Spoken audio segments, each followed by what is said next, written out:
Good morning students. स्वागत है आपका आज की ऑनलाइन क्लास में। लास्ट क्लास में मैंने आपको नॉर्मल सब ग्रुप के बारे में बताया। आज हम बीएससी पार्ट फर्स्ट का जो चैप्टर नंबर 5 है और यूनिट नंबर 3 ग्रुप मॉर्फिज्म या ग्रुप होमोमॉर्फिज्म के बारे में अध्ययन करेंगे। हिंदी में इसे हम समूह समाकारिता भी कहते हैं। तो आइए देखते हैं कि समूह समाकारिता या ग्रुप मॉर्फिज्म किसे कहते हैं। इस चैप्टर के अंतर्गत हम homomorphism, kernel of homomorphism, fundamental theorem of homomorphism, isomorphism, isomorphic groups, automorphism, isomorphism theorems, इन टॉपिक्स के बारे में अध्ययन करेंगे। तो आज की क्लास में हम सबसे पहले समूह समाकारिता की परिभाषा से शुरू करते हैं और यह जानने की कोशिश करते हैं कि समूह समाकारिता क्या होती है। तो इसकी परिभाषा में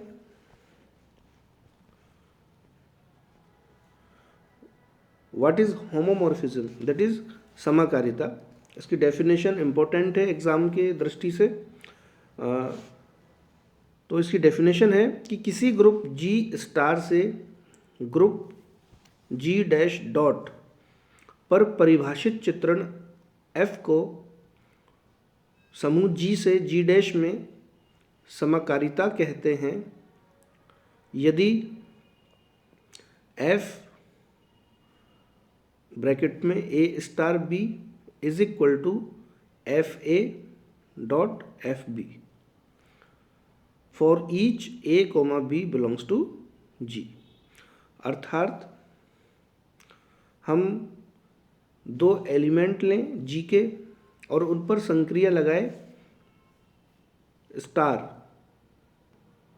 तो इनकी जो इमेज है वह बराबर होगी एफ ए और एफ बी के बीच में डॉट संक्रिया लगाने पर जो प्राप्त होता है। अर्थात F A star B is equal to F A dot F B for all A comma B belongs to G. इसको हम ये कह सकते हैं कि जो एफ है वह दोनों ग्रुप की संक्रियाओं को परिरक्षित या प्रिजर्व रखती है। और अब हम इसको इस तरह से भी कह सकते हैं कि संयोजन का प्रतिबिंब बराबर प्रतिबिंबों का संयोजन, that is image of composite is equal to composite of images. अतः अगर हमारे पास में कोई प्रतिचित्रण f इस प्रकार है, जो दी हुई कंडीशन यानी F A star B is equal to F A dot F B को सेटिस्फाई करता है for all A comma B belongs to G के लिए, तब एफ ग्रुप जी से जी डैश में समाकारिता कहलाती है। इसको हम इस तरीके से भी देख सकते हैं। ये हमारे पास में डायग्राम बना हुआ है। लेफ्ट हैंड साइड पर हमारे पास में एक ग्रुप है जी, जिनके अवयवों के मध्य में स्टार संक्रिया जो स्टार संक्रिया के सापेक्ष एक ग्रुप है, तथा दूसरा ग्रुप राइट हैंड साइड में है जी डैश, जो डॉट संक्रिया के सापेक्ष एक समूह है। तब इस इमेज के अनुसार अगर कोई प्रतिबिंब f हमें प्राप्त होता है तो हम कहते हैं कि f समूह G से समूह G डैश में एक समाकारिता है। अर्थात समाकारिता क्या हुई? समाकारिता एक प्रतिचित्रण या एक फलन हुआ समूह G से G डैश में, जो दोनों ग्रुप की संक्रियाओं को प्रिजर्व रखता है या परिरक्षित रखती है। इसके आगे हम कुछ विभिन्न समाकारिताओं के बारे में जानने की कोशिश करते हैं। वेरियस मॉर्फिज्म्स, तो पहली हमारे पास में है समाकारिता मोनोमॉर्फिज्म या एकैकी समाकारिता। यदि मान लीजिए हमारे पास में F समूह G से G डैश पर कोई समाकारिता है एवं F एकैकी भी है, अर्थात F एकैकी फलन भी हो, तो इस प्रकार की समाकारिता को हम एकैकी समाकारिता कहते हैं या मोनोमॉर्फिज्म कहते हैं। दूसरा इपीमॉर्फिज्म या आच्छादक समाकारिता। यदि हमारे पास में कोई समाकारिता F समूह G से G डैश पर जो परिभाषित है वह समाकारिता आच्छादक भी हो, अर्थात F आच्छादक भी हो, तो इस स्थिति में जो समाकारिता है इस समाकारिता को हम इपीमॉर्फिज्म या आच्छादक समाकारिता कहते हैं। तीसरा है आइसोमॉर्फिज्म या तुल्यकारिता। तो कोई भी समाकारिता F तुल्यकारिता कहलाती है यदि F एकैकी भी हो एवं आच्छादक भी हो। एवं नंबर 4 एंडोमॉर्फिज्म या अंतराकारिता। तो यदि हमारे पास में G और G डैश दोनों अलग अलग ग्रुप न होकर एक ही ग्रुप हो, अर्थात F ऐसी समाकारिता है जो G से G में है एवं F एक ऐसी समाकारिता है जो G से स्वयं G पर ही हो, तो इस प्रकार की समाकारिता को हम अंतराकारिता या एंडोमॉर्फिज्म कहते हैं। एवं अंत में ऑटोमॉर्फिज्म या स्वाकारिता।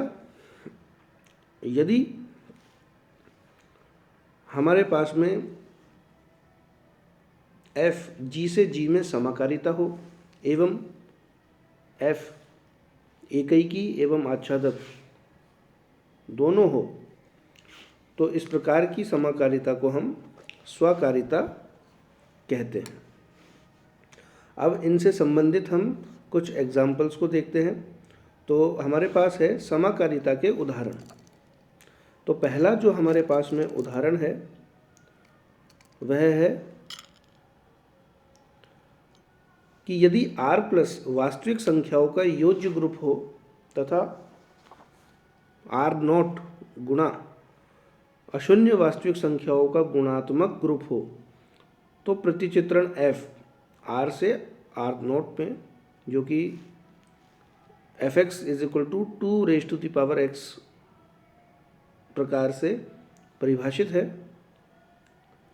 समूह R से R0 पर एक समाकारिता होती है, क्योंकि यह जो समाकारिता की कंडीशन है उसको सेटिस्फाई करता है।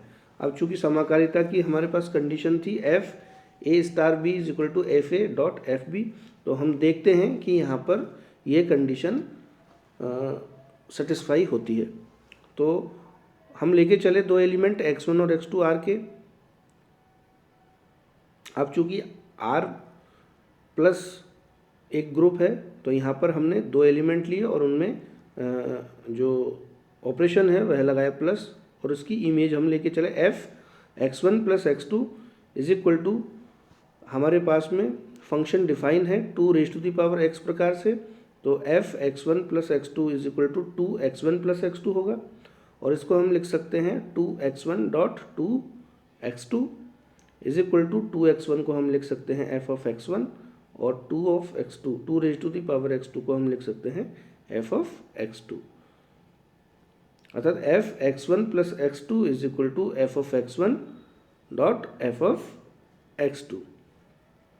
एवं चूंकि यह जो समाकारिता है यह एकैकी भी है, अर्थात अलग अलग अवयवों की इमेज भी अलग अलग हमें प्राप्त होती है, तो यह जो समाकारिता है यानी f सर्वप्रथम तो समाकारिता हुई, एवं चूंकि यह समाकारिता एकैकी समाकारिता है तो हम इसको कहते हैं कि यह एक मोनोमॉर्फिज्म है या f एक एकैकी समाकारिता है।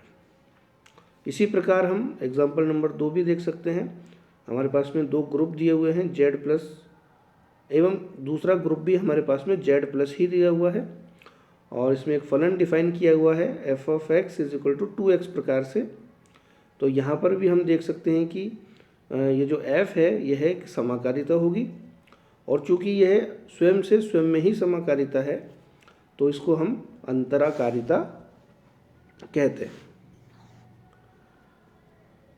इसके बाद है समाकारिता के गुणधर्म। तो थ्योरम नंबर 5.1 का जो स्टेटमेंट है वह है कि यदि f ग्रुप G से G डैश पर एक समाकारिता हो तथा E और E डैश क्रमशः G और G डैश में तत्समक हो, तो पहली चीज़ F E is equal to E dash and second F A inverse is equal to F A inverse for all A belongs to G. ये दोनों हमें प्रूफ करने, अर्थात जो हमारे पास में जी और जी डैश की के जो तत्समक अवयव है, तो जो जी में तत्समक अवयव है उसका प्रतिबिंब जी डैश में तत्समक अवयव होगा। तो पहली चीज़ हमें ये प्रूफ करनी है कि ई का प्रतिबिंब ई डैश होगा, एवं दूसरे में हमें प्रूफ करना है कि ए इनवर्स का प्रतिबिंब ए इनवर्स का प्रतिबिंब एफ ए का इनवर्स होगा।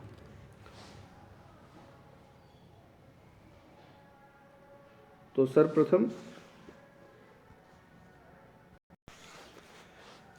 तो इसको प्रूफ करने के लिए हम मान के चलते हैं कि ए जी का अवयव है, तब चूंकि ई जी का तत्समक अवयव है तो ए ई बराबर A is equal to E A. This implies F A E is equal to F A is equal to F of E A, और चूंकि एफ एक समाकारिता है तो हम इसको लिख सकते हैं f E is equal to F A is equal to F e dot f a, and this implies कि जो एफ ई है वह जी डैश में तत्समक अवयव है। तो हम कह सकते हैं कि ई का जो प्रतिबिंब है वह ई डैश होगा, अर्थात एफ ई जी डैश में तत्समक अवयव है, और चूंकि जी डैश में तत्समक है ई डैश तो f E is equal to E dash होगा। अतः ग्रुप समाकारिता एफ के अंतर्गत जी के तत्समक का प्रतिबिंब जी डैश का तत्समक अवयव होगा। इसी प्रकार हम बी को भी प्रूफ कर सकते हैं। इसके प्रूफ करने के लिए हम मान के चलते हैं कि माना ए जी का कोई अवयव है जिसका कि प्रतिलोम ए इनवर्स है, तब प्रतिलोम की परिभाषा से हम लिख सकते हैं A inverse is equal to E is equal to A inverse A, और दोनों तरफ जब हम इमेज को अप्लाई करें, ऑपरेट करें एफ को, तो हम पाते हैं कि F A inverse is equal to F E is equal to F A inverse A, और चूंकि एफ समाकारिता है तो हम लिख सकते हैं f a into f A inverse is equal to E dash is equal to F A inverse dot f a, और यहाँ से हम ये कह सकते हैं कि जो एफ ए इनवर्स है वह एफ ए का प्रतिलोम अवयव है, अर्थात F A inverse is equal to F A inverse. अतः समूह समाकारिता एफ के अंतर्गत जी के किसी अवयव के प्रतिलोम का प्रतिबिंब जी डैश में ए के एफ प्रतिबिंब का प्रतिलोम होता है या होगा। इसी क्रम में आगे बढ़ते हुए हम एक इम्पोर्टेंट टॉपिक पढ़ते हैं समाकारिता की अष्टी, जो कि एग्ज़ाम के पॉइंट ऑफ व्यू से बहुत इम्पोर्टेंट है। कई बार इसकी डेफिनेशन विश्वविद्यालय की परीक्षा में पूछी जाती है और ये आगे आने वाले टॉपिक्स में भी हमें काम आएगा। So it is very useful for us now. तो जो हमारा टॉपिक है मेन वह है कर्नल ऑफ होमोमॉर्फिज्म। इसको हम कहते हैं हिंदी में समाकारिता की अष्टी। इसकी परिभाषा को हम इस प्रकार कह सकते हैं कि यदि f ग्रुप G से ग्रुप G डैश पर एक समाकारिता हो तो G के उन सभी अवयवों का समुच्चय कैपिटल K जिनका f प्रतिबिंब G डैश का तत्समक अवयव E डैश है, f की अष्टी कहलाता है, एवं इसको हम कर्नल ऑफ f से व्यक्त करते हैं।